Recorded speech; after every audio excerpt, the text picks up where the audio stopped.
So within 10 days after the investigation, the investigating officer shall determine whether nor there are sufficient ground to hold respondent held for trial. Rule 113, arrest. So arrest, arrest is taking a person into custody that he or she may be bound to answer for the accusation of the commission of an offense. So how arrest made? Arrest is made by actual restrained person to be arrested, or his submissions of the custody person is making the arrest. So duty of the arresting officers, it shall be duty the officer executing the warrant to arrest the accused to deliver the nearest police stations or jail without necessary delay. So arrest without a warrant when lawful. So a peace officer or a private person may arrest a person without warrant of arrest. So how it is lawful? So when it is lawful, so when in the presence of the arresting officer or the person to be arrested has already committed, so they are planning to commit, so the arresting officer shall arrest that person, or actually committed also, so actually committed. And then the last one is the attempting to commit. So the accused shall be arrested by the arresting officers without the warrant of arrest if the arresting officers have the personal knowledge of the facts, circumstances. So if the arresting officers have the knowledge that man has already committed a crime, or that man has the accused who are performing the crime happened yesterday, so the arresting officers can arrest immediately that person. And the last one is when the person is escape from prison. So if the person who are escaped from prison, or the officers have the right to arrest the person escaped from prison. So then hot pursuit, we have the hot pursuit. Hot pursuit happened when they are a continuous crime happened. For example, if Pedro had performing a bank robbery, and then the police officer has noticed for their crime happened, and then he planned to escape, and then the police officer is what we call it,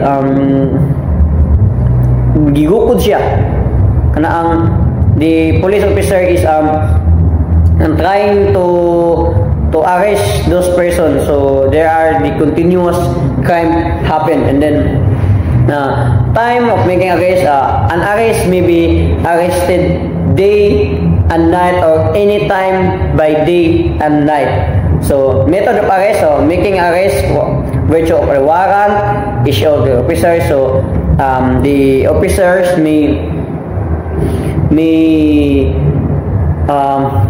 the arresting officer may say the Miranda doctrine to the person who has committed a crime. So a method of virtue of warrant of arrest. So if the person have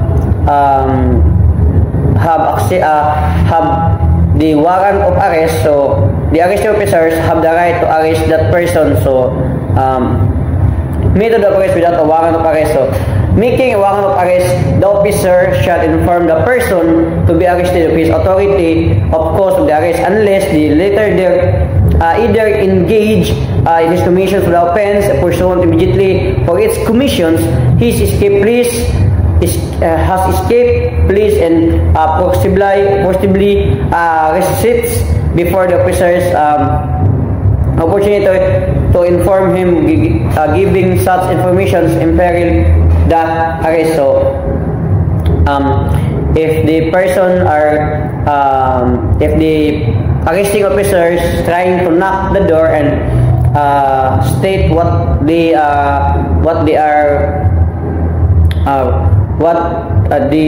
want to do, so if the accused are not listened, or if the accused are trying to escape, even though he has known that the arresting officer is there outside of his house, then the arresting officer maybe do the force for arresting, and then right to this is what I'm trying to do, the right of the officer to break into buildings or enclosure. So after the police officers approach their consent or the warrant of arrest, and then the person are trying to be a thief, and then not to listen what the arresting officer said, and then that time that the officers have the right to break into a building or enclosures, just like doors, windows, or in order to arrest the person. So arrest after escape or rescue. If a person is lawfully arrested, escape, or rescue, or any person may be immediate pursuit or restrict him without warrant anytime in any place in the Philippines. So Rule 114, which is bail. So bail is a security given for the release of a person into custody of the law, furnished by him or a bondsman to guarantee his appearance before any court as required under the conditions hereinafter specified. Bail may be given in the form of corporate surety, property bond, or cash deposit or recognition. So bail, it is a privilege of a person. It is given for release of a person into custody. So any persons can avail bail unless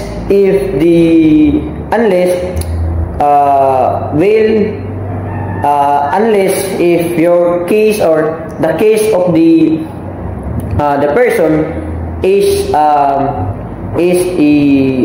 what we call it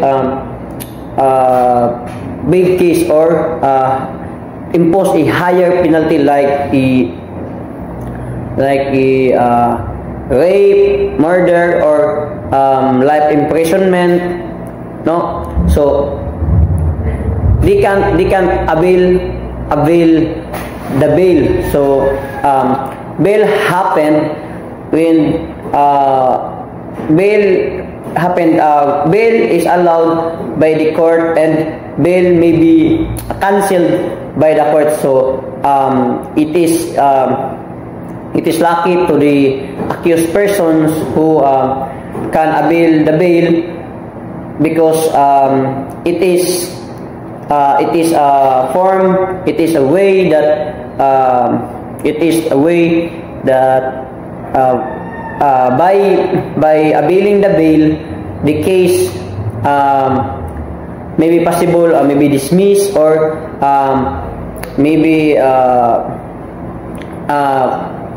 by availing the bail, we can have a lesser offense of what the persons do.